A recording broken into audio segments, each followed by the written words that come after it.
So Scorsese is just about to shoot, September. He starts shooting this Wolf of Wall Street movie. Mm-hmm. It's not in 3D. Robert Richardson is not shooting it for him. I don't know why. But it has a big cast that continues to grow. I mean, Leonardo, Jonah Hill, Matthew McConaughey just signed up for it. Rob Reiner, like a bunch of really interesting actors. Jean Dujardin. Yeah. But he's actually made movement on his Sinatra movie. He's brought in another writer to do another draft of his Sinatra movie. So if that could possibly be his next movie, is that an idea that excites you?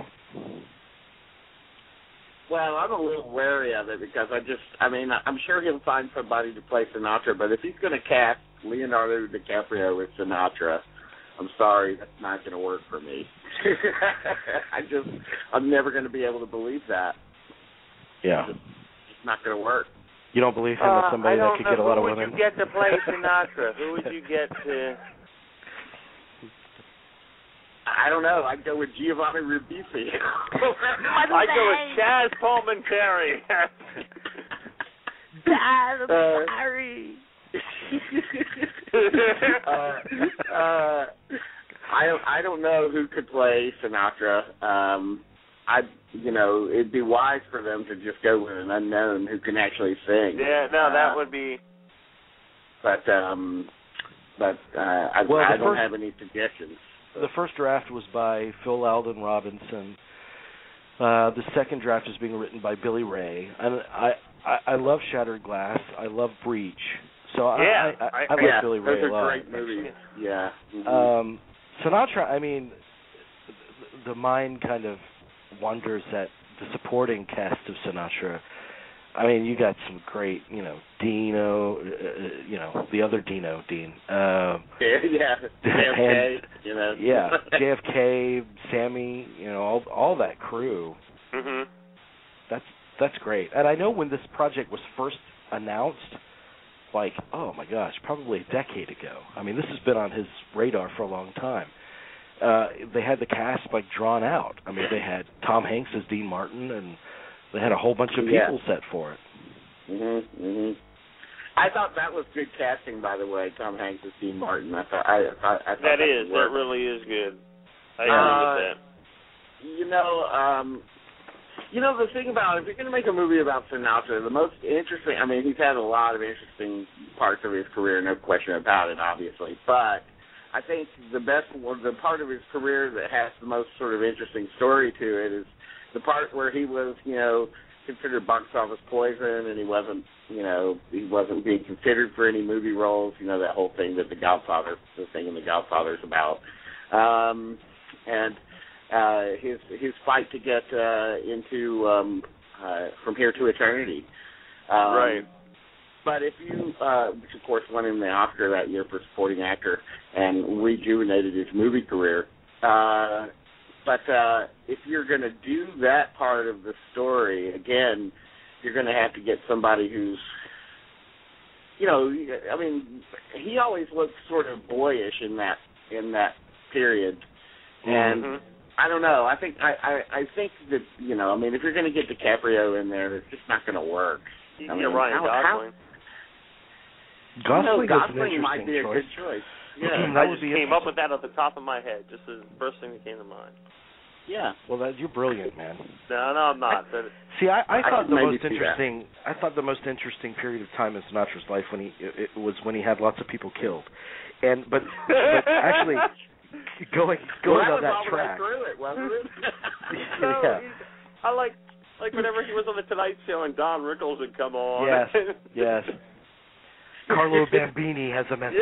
Yes, that's exactly, yeah.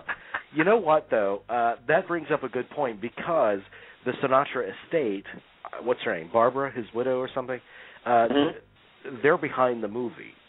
So how good can it be? You bring up a very good point there, Jamie. That means if they're behind it, there can't be anything unflattering in it.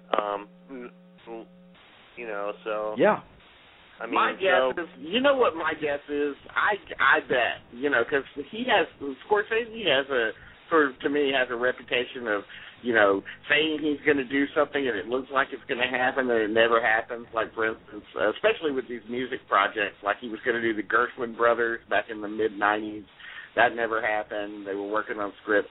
I have a feeling that this is going to be the script to nowhere, where it's just not going to get made. Like that bridge to nowhere. Could be. I mean, it could be. He's got a lot of those in his drawer. But the one, as I've always said, since they first announced it a couple of years ago, the one that I want him to make is The Irishman. He would return with Robert De Niro, but more important than that, he would work with Al Pacino for the very first time. And I can't think of a better freaking pairing. Why hasn't Pacino and Scorsese done a movie together yet? Why haven't? I don't know.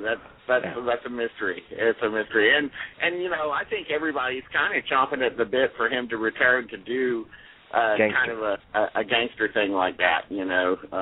With those old timer gangsters. There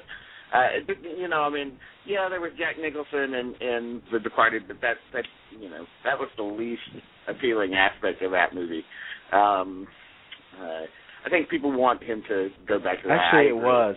Actually, I agree with that. The least appealing part of The Departed was Nicholson, and it was very exciting, like the thought of Nicholson working with Scorsese, but I could tell that Nicholson wasn't given any boundaries. I mean, he wasn't in the ring, he wasn't in those four corners. He was like wandering around the field, and it just wasn't a consistent kind of performance. Well, I think that his first choice of Mel Gibson in that role would probably have been much more interesting. That would have, the more you think about it, when that came out, and also you watch something like Edge of Darkness or something, you're like, wow, there might have been something there. Now, that's not to say I think The Departed is a very good movie, but not so much because of Nicholson, really, because of everyone around Nicholson. Ray Winstone, DiCaprio, Damon, Wahlberg. Nicholson was actually the weak link in it. and when you first heard about it, that was not the first. You would think, wow, okay. Finally, what a great, playing a bad guy, playing a psychotic? Yeah. Absolutely.